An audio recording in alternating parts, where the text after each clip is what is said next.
제가 최근에 오랜만에 고등학교 동창들을 만났어요. 저는 서울에 있는 휴문고등학교 70회 졸업생인데 졸업한 지 48년 만에 만난 것 같아요. 그 중에 몇 년 전에 한두 번 만난 친구들이 있는데 졸업하고 이제 48년 만이니까 거의 50년 반세기 만에 만난 거예요. 얼마나 반가운지. 또 그들 중에는 또 저를 궁금하게 여기는 친구들, 친하게 여기는 친구들이 제가 이제 목회자가 됐다는 사실에 대해서 올라고 어떻게 너가 목사가 되었냐? 이유가 뭐냐? 왜 목사가 됐느냐? 질문하더라. 그래서 나도 궁금해. 하나님께 물어봐. 그렇게 대답했죠. 모처럼 좋은 자리, 즐거운 자리, 또 모여서 식사하고 교제하는 자리, 거기서 이렇다 저렇다 과거 이야기, 지난 사건들, 제 마음속에 있는 것들을 다 토로한다고 해서 전달되는 것도 아니고 또 이해가 되거나 공감이 되는 것도 아니고, 어쨌든 이제 그들이 볼 때는 제가 목회자가 될 그런 모습들이라든가 그런 생각들을 가지고 있는 것이 아니라는 걸 알았기 때문에 아주 의아스럽게 어떻게 목사가 되었느냐 이제 그런 질문을 계속해서 던지더라고요. 그래서 오랜만에 만나니까 얼마나 반가운지.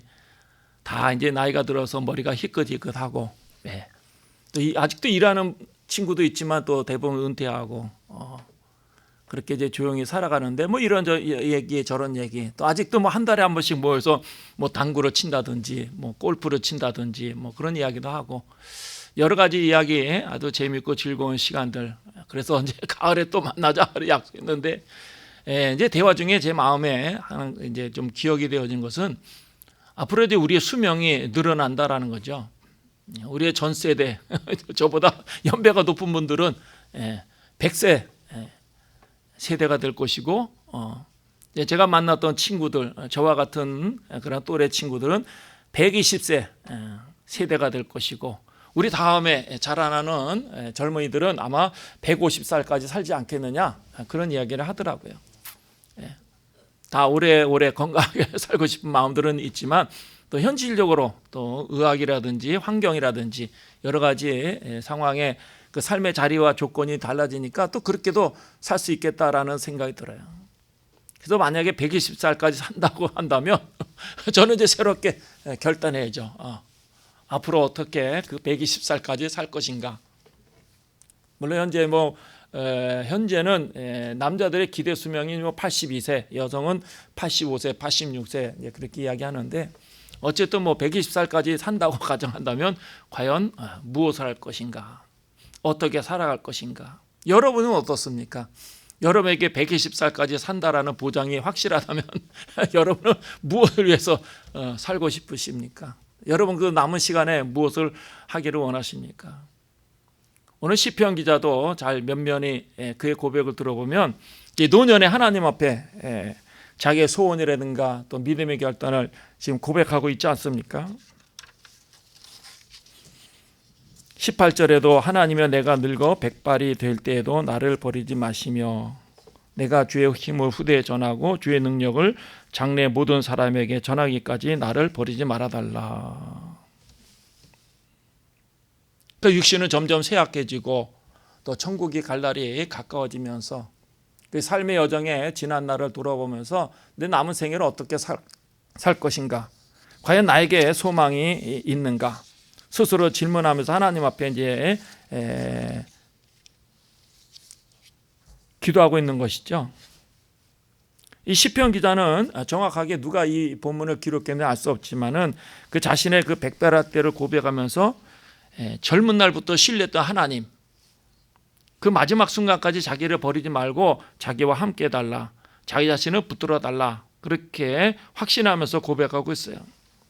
그래서 스스로 노년에 지난 날을 돌아보면서 하나님 앞에 감사한 것은 17절에 무엇입니까? 하나님이여 나를 어려서부터 교훈하셨으므로 내가 지금까지 주의 귀한 일들을 전하였나이다.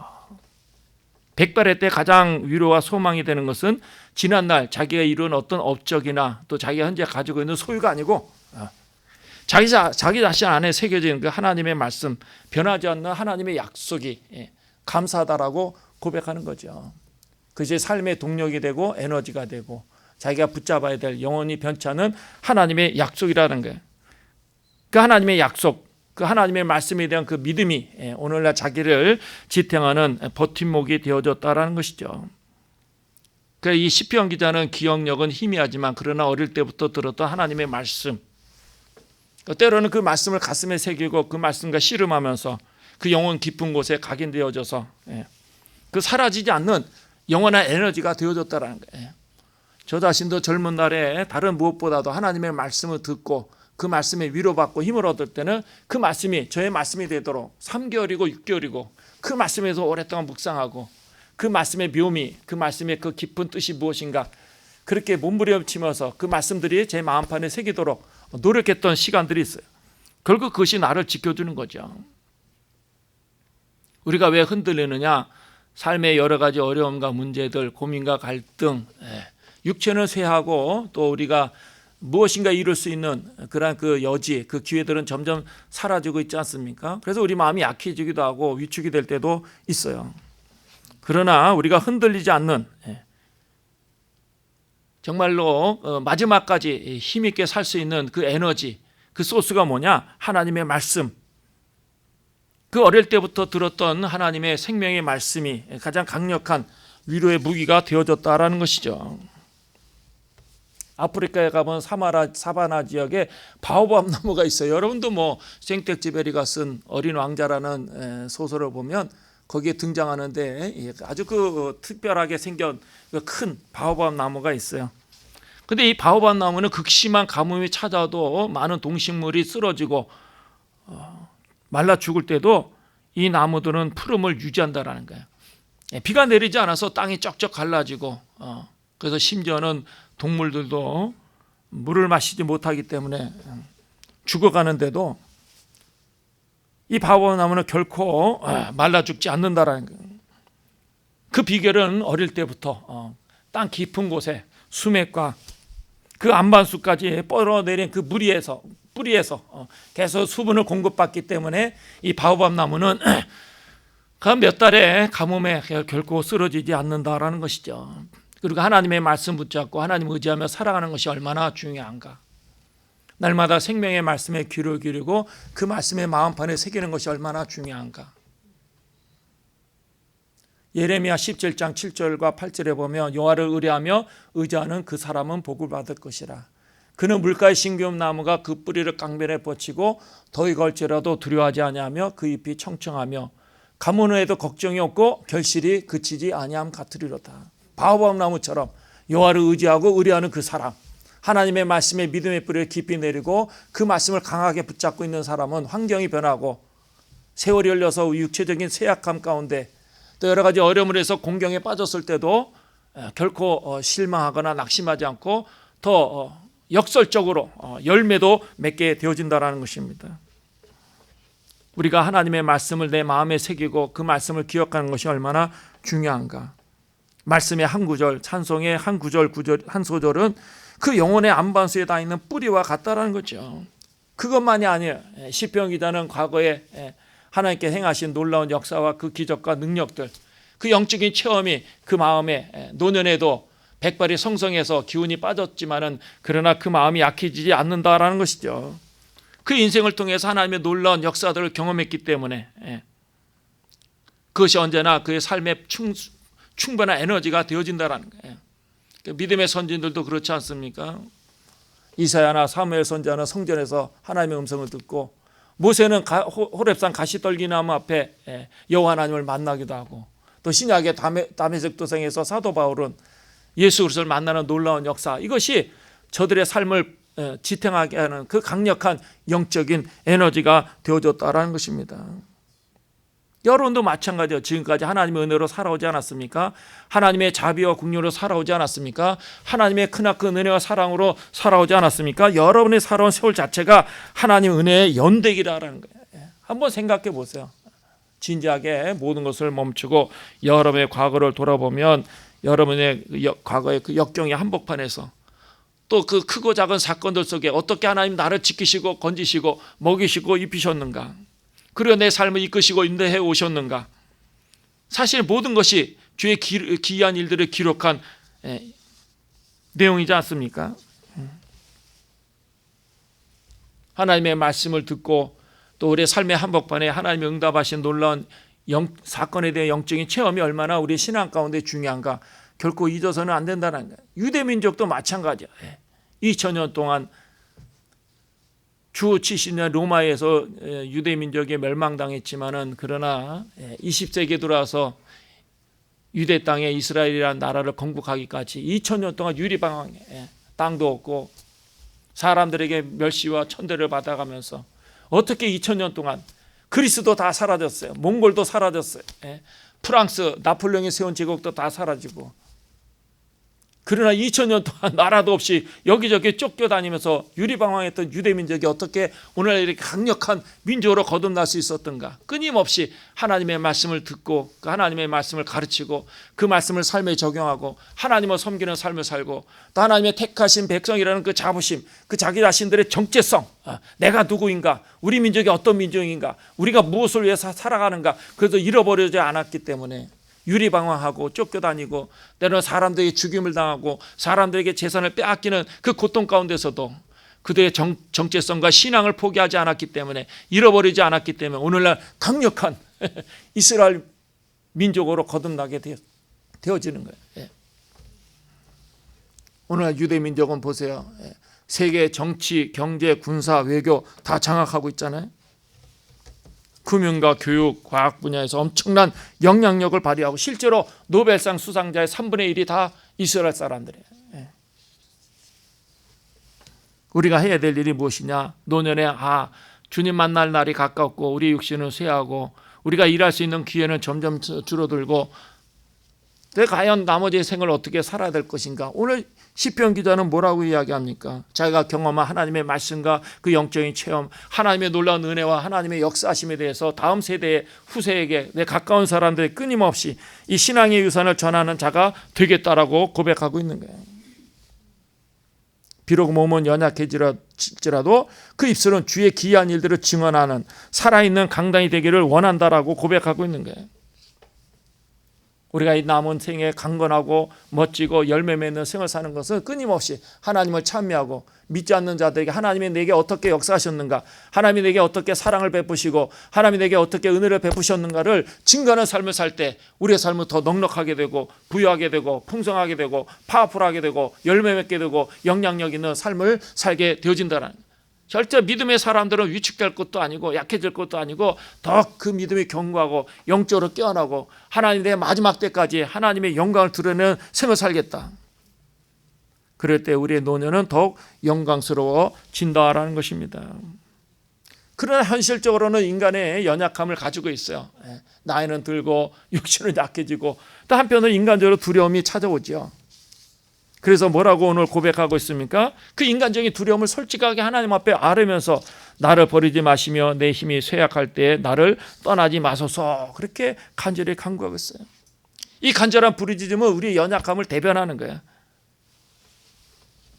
시편 기자 역시 얼마나 인간이 연약한 존재인지 너무나 분명히 알고 있었다는 거죠. 우리의 몸이 약해지고 또 사실은 우리가 가깝게 지냈던 친지들, 이웃들, 사랑하는 가족들이 먼저 세상을 떠날 때 그 절망과 좌절, 그리고 찾아오는 고독과 버려짐의 공포, 다 누구나 느껴요. 사람이라면 다 느껴요. 생각하고 또 나름대로 분석하기 때문에 그 외로움과 쓸쓸함과 고독은 이겨낼 수가 없어요. 그것 때문에 우리 마음을 약하게 하고 우리를 주저앉힐 때가 있어요. 때로는 여러 가지 크고 문제로 인해서, 시험으로 인해서 우리가 쓰러질 수가 있고, 또 때로는 그 환경의 동안에도 옛생활로 돌아가 버리는 그런 연약한 존재가 우리라는 거예요. 그래서 우리가 늘 잊지 말아야 될 것이 있어요. 저 자신도 항상 하나님 앞에 고백하고 스스로 다짐하는 것은 우리는 하나님 없이는 살 수가 없는 거예요. 연약한 존재이기 때문에 스스로 낙심하고 포기하고 실망하는 것이 아니고, 우리는 하나님의 도우심이 없이는 한순간도 살 수 없다는 사실을 고백하면서 날마다 하나님을 찾아야 돼. 하나님을 의지해야 돼. 주의 음성에 귀를 기울여야 돼. 하나님 앞에 간구해야 돼. 하나님 앞에 나아가야 돼. 그것만이 살 길이에요.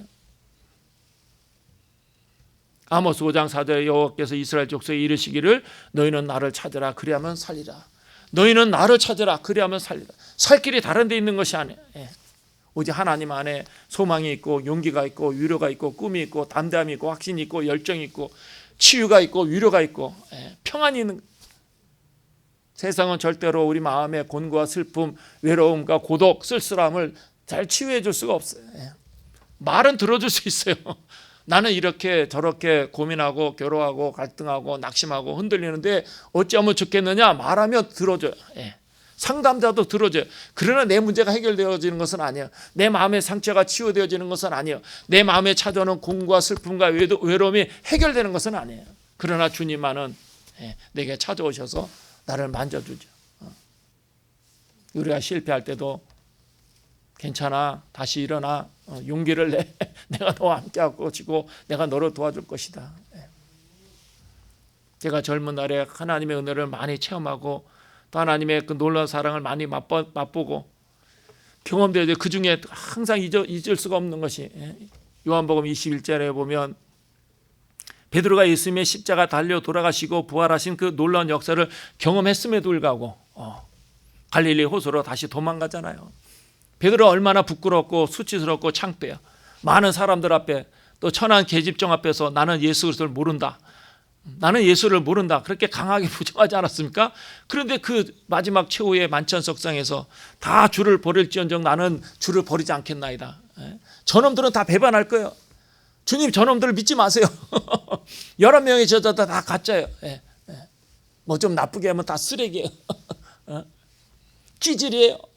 그러나 나는 주님을 떠나지 않을 거야. 난 주님과 함께 죽을 거야. 나는 끝까지 주님이 가시는 곳까지 따라갈 거야. 그런데 그렇게 고백하고 몇 시간도 안 돼서 하룻밤도 지나지 않아서 3번이나 부인하지 않습니까? 얼마나 창피해. 예수님하고 단둘이 속삭였더라면 몰라요. 예수님께만 찾아와가지고 저것들 믿지 마세요. 저만 믿고 저만 의지하세요. 내가 끝까지 가겠습니다. 예수님하고 단둘이 얘기했더라면 좋은데 사람들 앞에서 그렇게 호언장담하던 그가 그 밤이 지나가기도 전에 몇 시간 안에서 예수님을 부인하는 그 엄청난 실수로 인해서 자기 자신이 부끄러운 거죠. 야, 형편없는 인간, 나는 이 정도밖에 안 되는가? 나는 틀렸어. 나는 안 돼. 나는 가능성이 없어. 예수님이 부활하셔서 그 놀라운 그 역사하심을 경험했음에도 불구하고 갈릴리 호수로 도망가요. 부끄럽죠. 창피하죠. 자기 자신의 실체를 깨달은 거예요. 그래서 다시는 일어설 수가 없어. 나는 예수님의 제자가 될 수가 없어. 나에게 희망이 없어. 그렇게 낙심하고 갈릴리 호수로 돌아갔지만 예수님이 찾아가셔서 내가 나를 사랑하느냐? 내가 나를 사랑하느냐? 내가 나를 사랑하느냐? 베드로에게 기회를 주시는 거예요. 저는 요한복음 21장 읽으면서 얼마나 많이 울었는지 몰라요. 그 저에게 하시는 말씀이에요. 실패하고 넘어지고 탄식하고 믿지 못하고 방황하고 싸우고 상처받고 분노하고 젊은 날에는 다 그렇잖아요. 젊어지기에 다 노도 광풍과 같은 질풍노도 같은 그런 시기지 않습니까? 스스로 자책하고 나는 틀렸어. 나는 가망이 없어. 난 재주도 없고 환경도 그렇고 남이 가지고 있는 많은 그런 뛰어난 실력이 나는 전혀 부여되지 않았고 그렇게 낙심하고 있을 때 그 요한복음 21장 읽으면서 내가 너를 사랑하는데 너는 나를 사랑하지 않냐? 너 낙심하지 말고 다시 한번 일어서라. 그런 그 영적인 체험들, 그 하나님의 놀라운 은혜, 그걸 날마다 기억하면 우리가 결코 포기하거나 낙심할 수가 없는 거죠. 하나님 언제나 우리와 함께 하시고 우리의 삶을 이끄시고 인도하시고 그 사실이 분명하다는 구약 성경에 나오는 야곱을 보세요. 그 어떤 인생을 살았습니까? 그는 기만과 도피, 외로움과 그냥 여러 가지 사건으로 점철된 험난한 삶을 살지 않았습니까? 그래서 가나안 땅에 흉년이 들어서 그의 가족들을 먹여 살리기 위해서 애굽 땅에 내려가죠. 살아난 아들 요셉을 의지해서 이집트에 내려갔는데 그래서 이제 그 요셉의 소개로 바로 왕 앞에 서지 않습니까? 그러면서 바로 왕 앞에 서서 야곱이 자기 자신을 소개하는 거예요. 자기 나이를 소개하고 자기 직업을 소개하면서 자기 인생에 대해서 뭐라고 얘기해요? 험악한 세월을 살았나이다. 험악한 세월을 살았다는 상처와 절망, 고통과 괴로움은 첨철된 인생을 살았다라는 거예요. 그렇지만 마지막 노년의 훗날에 자기 후세에게, 자기 자녀들에게 뭐라고 얘기하냐? 내 생애 동안 나를 기르신 하나님, 내가 하나님 은혜로 살았다라는 거예요. 하나님이 나와 함께 하셔서 나를 지켜주셨다라. 단순히 기르셨다라는 것은 먹이시고 이쁘신 그 사실에 머무르는 것이 아니에요. 여기서 하나님이 나를 기르셨다라는 것은 항상 하나님이 선을 베풀어 주셨다는 거죠. 베델에서 형 에서가 무서워서 바단 아람에 있는 삼촌 라반의 집으로 도망가다가 베델에서 돌베개를 베고 잤을 때 얼마나 절망했을까, 얼마나 두려웠을까, 얼마나 많은 회한이 막 그 마음에 찾았을까. 창세기 28장 15절에 보면 꿈에 하나님이 야곱에게 찾아오셔서 너 누운 땅을 너와 내 자손에게 주리니 내가 약속한 것을 너에게 이룰까지 결코 너를 떠나지 아니할 것이다. 창세기 28장 15절 그 약속의 말씀.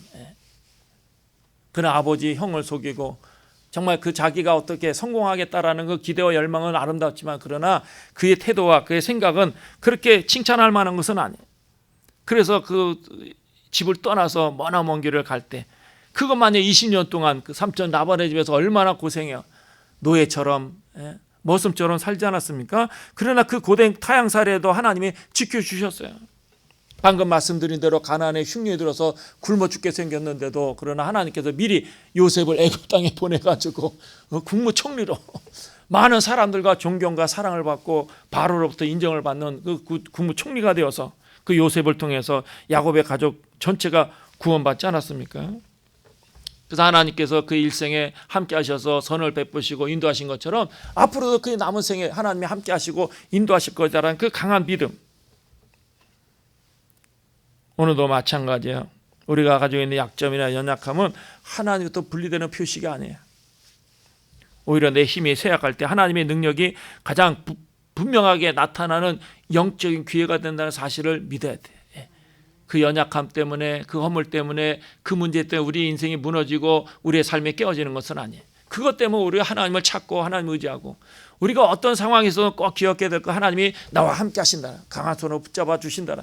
내 감정에 속아서는 안 된다라는 거죠. 내 환경에 묻혀서는 안 된다라는 거예요. 하나님이 변함없이 우리와 함께 하시는 거예요.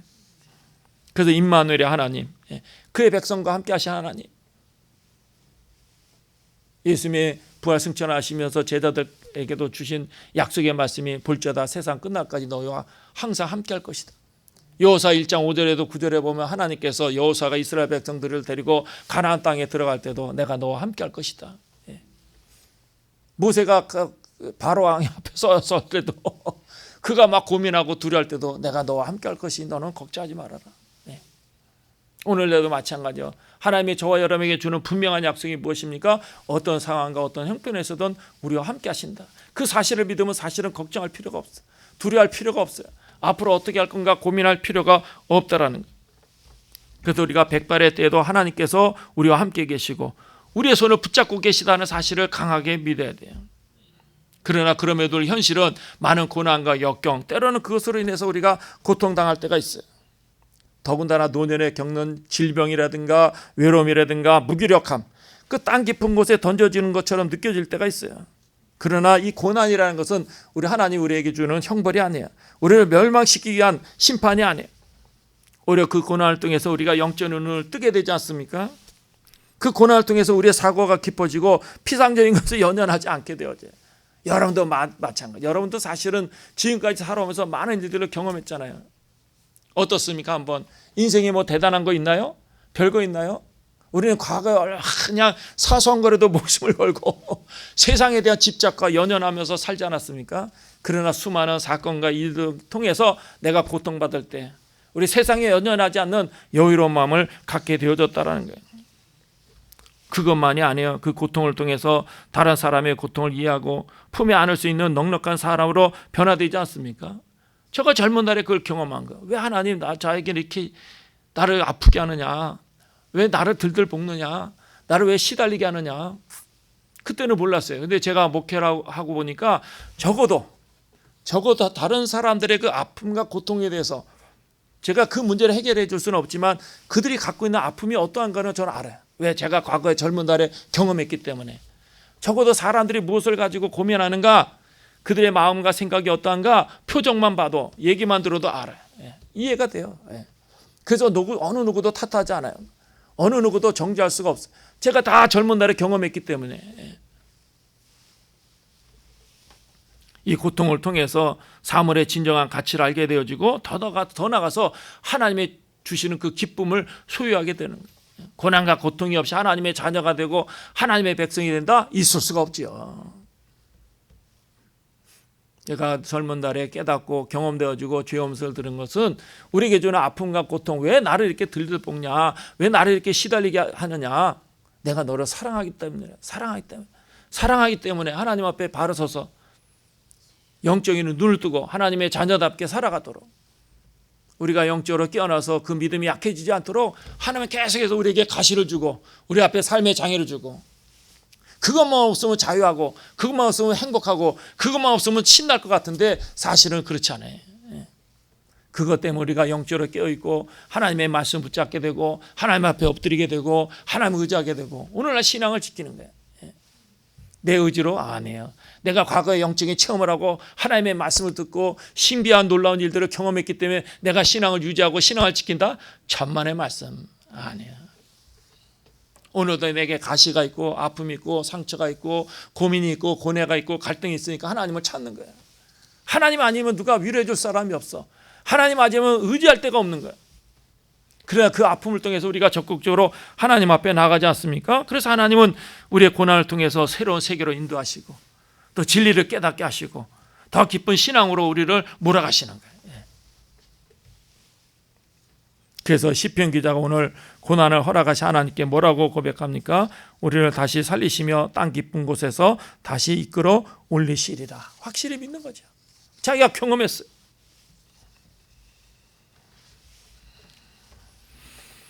우리가 지금 겪는 가시와 아픔은 천국의 선율을 연주하기에 우리를 정교하게 깎아내는 과정이다라는 거예요. 이런 과정이 없이는 하나님의 자녀가 될 수가 없고, 이런 과정이 없이 천국에 들어가면 주님 옆에 앉을 수가 없어. 그냥 천국의 문간방에 앉아있는 이런 고난을 통해서 우리 남은 생에 하나님을 찬미하고 하나님께 영광 돌리고 내 영혼이 아름답고 내 인격과 성품이 더 훌륭하게 되어지는 거예요. 우리가 잘 아는 욥은 어떻습니까? 하루아침에 재산 다 잃어버리고 자식도 잃어버리고 육체적인 고통, 그러니까 그 마누라가 하나님을 저주하라고 막 야단하고 욕하면서 그 욥을 버리고 떠나버렸어요. 재산 다 잃었지, 자식 다 잃었지, 또 자기를 돌봐줘야 될 아내까지 떠났지. 그런데 자기 육신도 질병으로 해서 막 그냥 기와장으로 붓고 긁을 정도로 온몸에 가렵고 힘든 그 상황 가운데서도 그가 하나님 앞에 뭐라고 고백합니까? 욥기 23장 10절, 오직 나의 가는 길을 그가 아시나니 나를 연단하신 후에 나를 단련하신 후에 내가 정금같이 나오리라. 오직 그가 나의 가는 길을 아시나니, 내가 어떤 사람 되길 원하시는 하나님이 나에 대한 놀라운 계획을 갖고 계시기 때문에 나를 단련하신 후에 나를 연단하신 후에 나를 훈련시키신 후에 정금같이 순금같이 나오리라. 하나님을 부정하거나 하나님께 원망하거나 하나님을 탓하거나 하나님 앞에 노여하거나 하나님 앞에 불신앙의 말을 하지 않아요. 때로는 우리를 순금을 만들기 위해서 더 강력한 불을 사용하실 수도 있다라는 거예요. 여러분이 겪는 모든 질병과 아픔, 외로움의 순간들은 결코 헛되잖아요. 세상 사람들은 세상을 탓하고 사람들을 탓하고 시대를 잘못 탓하 이번 생은 망했어 그렇게 외치지만은 그 믿음의 사람들은 모든 고통과 아픔조차도 의미가 있어요. 거기에 엄청난 하나님의 계획이 있고 메시지가 있어요. 우리에게 손해나는 것은 없어요. 고난과 고통이라는 것은 내게 아픔으로 다가오는 것은 사실이에요. 인간이기 때문에 다 느끼는 거예요. 체험하는 거예요. 그러나 인간에게 우리 믿음의 사람들은 결코 헛되지 않다라는 거죠. 하나님이 모든 것들을 통해서 우리의 영혼을 순금처럼 연단하시고 마지막 우리의 생애를 더 아름답게 쓰시기 위한 하나님의 역사라는 사실을 믿어야 돼. 아프고 쓰리고 괴롭기 때문에 하나님 앞에 하나님은 과연 계시냐, 하나님이 날 도와주시냐, 내 기도에 귀를 주시냐, 그렇게 탓하며 원망할 것이 아니고 오직 나의 가는 길을 그가 아시나니 그가 나를 단련하신 후에 내가 정금같이 나오리라, 순금처럼 나오리라. 그 하나님 앞에 설 때 떳떳하게 서는 거죠.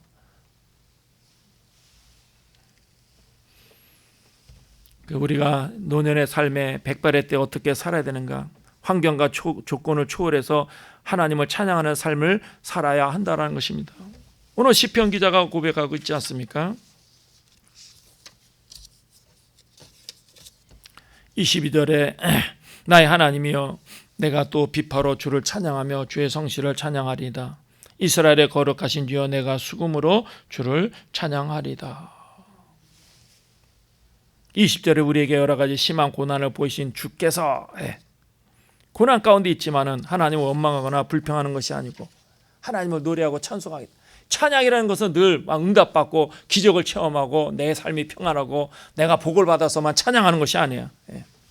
찬양이라는 것은 고통 중에 슬픔 중에도 할 수 있는 가장 강력한 믿음의 고백.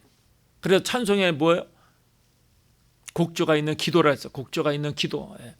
찬송처럼 좋은 것이 없어요. 마음이 슬프고 답답하고 공고할 때 하나님 앞에 찬송하면 마음의 위로와 평강이 찾아. 그것만이 아니야. 내가 뜨겁게 찬송할 때 내 삶의 어둠도 슬픔도 답답함도 근심도 걱정도 그리고 어둠의 세력도 다 떠나가는 거야. 찬송을 안 하니까 그냥 내 마음의 근심과 불안, 두려움이 찾아오는 거야. 찬송해야 돼요. 박수 치면서 악을 쓰면서 눈에서 불이 나오도록 찬송해야 돼요. 한번 해보세요. 여러분의 방에 방문을 걸어닫고 아주 미친 듯이 박수 치면서 찬송가를 막 반복해서 불러보세요. 마음이 어떻게 되나? 막 마음이 뜨거워지고 더 깊이 뜨겁게 찬송하면은 눈물도 나고 그 다음에 막 평강이 와 기쁨이 와요. 찬송보다 더 좋은 것이었어요. 하나님 앞에 우리가 막 건축을 해가지고 하나님 앞에 드리는 것도 귀한 일이고 내가 때로는 하나님 앞에 물질을 보고 받아서 선교사를 후원하면서 선교사를 지원하는 것도 훌륭한 일이고 그렇지만은 찬송보다 더 귀한 예배가 있을까? 찬송보다 더 하나님이 기뻐하실 만한 예배가 있을까? 내가 가진 것이 없고 드릴 것 없고 더구나 나이가 들어 이제 일도 안 하면 하나님 앞에 무엇을 하겠어요? 괜찮아요. 정말 괜찮아. 제 신앙 양식으로 얘기하자면 괜찮아. 하나님 앞에 드릴 거 없어도 괜찮아. 그 대신에 찬송하는가? 뜨겁게 박수 치면서 막 눈물이 날 정도로 가슴을 치면서 뜨겁게 찬송하는 그거보다 더 귀한 예배가 없어요. 그거보다 더 소중한 예배가 없어요. 하나님은 그 예배를 기뻐하시는 거예요. 우리는 그 겉으로 드러나 무엇인가만 해야 된다라고 생각해. 그렇지 않아요. 제 신앙 양심으로 얘기하지만 하나님 그런 분이 아니에요. 내가 드릴 것도 없고 자랑할 것도 없어도 찬송을 하나님 앞에 진실된 마음으로 뜨겁게 찬송하고 막 춤을 추며 찬송하고 하나님의 영광을 받으시는 거예요. 오늘 시편 기자가 현재의 고통을 넘어선 그 하나님의 섭리, 하나님의 은혜, 하나님의 능력, 하나님의 역사심을 깨닫고 체험했기 때문에 찬송하는 거죠. 하나님께 대한 찬송은 평안할 때만 하는 것이 아니야. 고통 중에도 하고 슬픔 중에도 하고 우리 영혼의 가장 기쁜 곳에서 우러나오는 은혜에 대한 고백이 바로 찬송이에요. 우리의 삶의 현실이 무겁고 답답하고 괴롭고 캄캄해도 하나님 앞에 찬송하고 또 찬송하면 다 사라져요. 빛이 있으면 어때요? 빛이 있으면 어둠은 어때요? 빛이 있으면 어둠은 사라지게 돼 있어요. 빛이 작으니까 어둠이 빛이 강하면 어둠은 더 멀리 가는 거예요. 내 삶의 슬픔도 두려움도 근심도 걱정도 하나님 앞에 찬미하며 기도하면 점점 멀어지게 돼 있어요. 제가 어릴 때 저와 여동생, 막내 동생 우리 부모님은 항상 수요일 저녁, 주일 저녁에도 교회를 열심히 나가서 은혜 받고 예배 드리고 그러면 이제 우리 삼남매는 집에 앉아. 그런데 예전에는 비도 많이 오고 수요일 저녁에 비가 오면은 우리가 여러분도 다 저보다 세대가 높은 분들은 다 알 거예요. 예전에는 이렇게 낮과 밤에 전기가 막 들어오잖아요. 특히 비 오는 날 밤에는 그렇게 정전이 잘 되는지 몰라요. 하여튼 정전이 잘 돼요. 그러면 그 집에 셋이 남아가지고 얼마나 무서운지 몰라요. 그러면 예전에 그 전용 군용 후레쉬가 있어요. 다 집집마다 있어요. 초라든지 군용 후레쉬가 있어요. 군용 후레쉬 켜놓고는 찬송을 부르는 거예요. 이불 뒤집어 쓰고 이렇게 여동생하고 막내 이렇게 끌어안고 거기서 찬송하는 거예요. 그럼 어때요? 부모님이 안 계시고 불이 나가지고 캄캄해가지고 막 무섭고 겁이 나고 막 그거 예배가 끝나야 부모님이 오실 거 아니에요. 그때까지는 어떻게 걱정되죠. 어떤 일이 일어날까 마음에 두려움이 찾아오죠. 어린 마음에 겁나잖아요. 막 비는 쏟아지고 천둥 번개 치고 불은 나가지고 깜깜하고 그 희미한 군용 후레쉬 켜놓고는 찬송을 부르는 거예요. 그런 마음이 평안이 와. 두려움이 사라져. 여름에 뜨겁게 찬송하면 여름의 삶의 환난도 풍파도 시련도 역경도 다 떠나가게 돼 있어요. 찬양이 얼마나 중요한가. 단순히 우리 마음에 위로받는 그 개인적인 차원에서 그런 그 위로를 넘어서 하나님의 의로심과 선하심을 증거하는 강력한 메시지가 되어진다는 거예요. 그래서 찬송은 성도가 드릴 수 있는 최고의 예배, 다음 세대에게 물려줄 수 있는 가장 아름다운 신앙의 유산이라는 사실을 늘 기억하시고, 쇠약해져가는 육신을 바라보면서 탄식하고 내가 벌써 이렇게 되었나 그렇게 회한에 젖어가지고 고민하고 마음 흔들리고 약해지지 말고 하나님의 약속과 천국의 소망을 굳게 붙잡는 여러분이 되시기를 주님의 이름으로 축원합니다. 그 하나님께서 여러분의 남은 생애를 가장 아름다운 영광의 시간으로 인도하시리라 확실히 믿습니다. 이러한 은혜로 날마다 승리하는 생을 사는 저와 여러분이 되기를 주님의 이름으로 축원합니다. 기도하겠습니다.